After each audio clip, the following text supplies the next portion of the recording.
Elm və Təhsil naziri Emin Əmrullayev deyib ki, müəllim, qrup, ibtidai və bir çox sadə sözləri yaza bilməyən şəxslər hələ də ölkədə müəllimlik fəaliyyəti ilə məşğuldular. Təkcə son 4 il ərzində sertifikatlaşdırma prosesində uğursuz nəticəsinə görə 10 minə yaxın müəllim öz işini itirməli olub. Təhsilin keyfiyyətinin artırılması, müəllimlərin rifahının yaxşılaşdırılmasına hesablanmış sertifikatlaşdırma mexanizmində uğurlu nəticə göstərən müəllimlərin sayı isə 100 minə yaxındır. Nazir yeni müəllim vəzifəsinin yaradılacağı anonsunu da verib.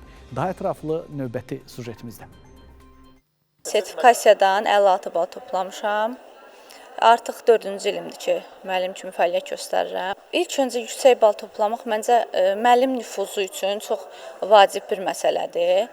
Həm də müəllimin təkmilləşməsi üçün, özünü daima belə deyək də, möhkəm saxlaması üçün, təhsil cəhətdən möhkəm saxlaması üçün çox məncə vacib bir. Fiziki tərbiyə müəllimiyəm. Sertifikatlaşdırma imtahanında 59 bal toplayaraq yasama rayonu üzrə ən yüksək nəticə göstərmişəm. Təbii ki, bu sertifikatlaşdırma bizim gələcək fəaliyyətimiz üçün bir stimul verir, bizi həvəsləndirir. 13 ildir müəllim işləyirəm. Elə MİQ imtahanından getmişəm. Lerikdə, Astarada, indi də Masallıda işləyirəm.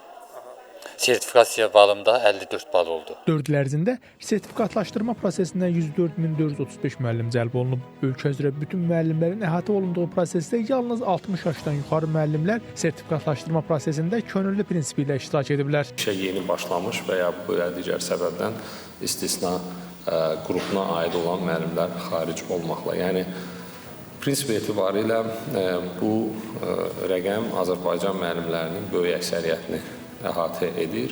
Digər qrup müəllimlər isə ya onlar sertifikatlaşdırmada belə deyək iştirak etməlidirlər, etməyiblər, etmədikləri üçün 65 yaşları olduğu dövrdə, yəni bu könüllülükdə əvvəldən də şərtlər məlum idi və faktiki olaraq həmin müəllimlərdə zaman etibarilə müəyyən mənada əmək pensiyasına çıxdıqdan sonra yeni müəllimlərlə əvəz olunacaqlar. Bu müddət ərzində sertifikatlaşdırmada yüksək nəticə göstərən 60.818 müəllimin əmək haqqısına 10%, 30.590 müəllimin əmək haqqısına isə 35% əlavə edilib. Sertifikasiya prosesinin hər iki cəhətində uğur qazana bilməyən 9334 müəllimin əmək müqaviləsinə isə xitam verilib. Həmin adamların işdən çıxma səbəbi kimi sertifikatlaşdırmadan uğursuz işdən çıxmış kimi biz hüquqi nöqteyi nəzərdən onları hesab etmirik, amma öz ərizəsi ilə işdən çıxmış hesab edirik. Amma prinsip etibarilə bizim, necə deyərlər, statistik göstəricilərimizdə və yaddaşımızda həmin müəllimin birinci mərhələdə göstərdiyi aşağı bal yenə də qalır.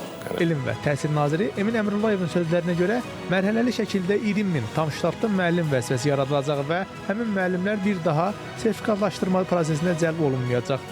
Bəs hansı müəllimlər tam ştatlı müəllim sayılacaq? Belə də biri adından görünür, biri tam ştatlıdır, o biri saat hesabıdır. Mən əvvəl dediyim kimi, yəni saat hesab, tam ştatı tətbiq eləmək saat hesabını ləğv etmək demək deyil. Yəni necə ki, ali təhsil müəssisələrində tam ştatlı müəllimlər var. Yəni bu müəllimin seçimidir.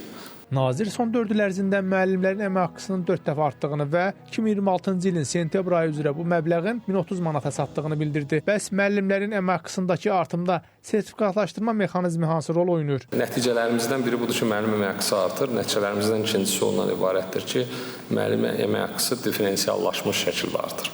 Yəni yüksək nəticə göstərmiş müəllimimizin maaşı nisbətən aşağı nəticə göstərmiş müəllimimizin maaşından daha yuxarıdır. Nəticəsi aşağı olan və yaxud da o hələ sertifikatlaşdırmada iştirak eləməyən müəllimimizin də maaşı əsaslı şəkildə ondan fərqlənir. Yəni diferensiallaşmış əmək haqqı bu deməkdir. Çünki hamıya əvvəlki dövrdə fərqi yox idi, hamıya eyni əmək haqqı alırdı, yəni faktiki olaraq.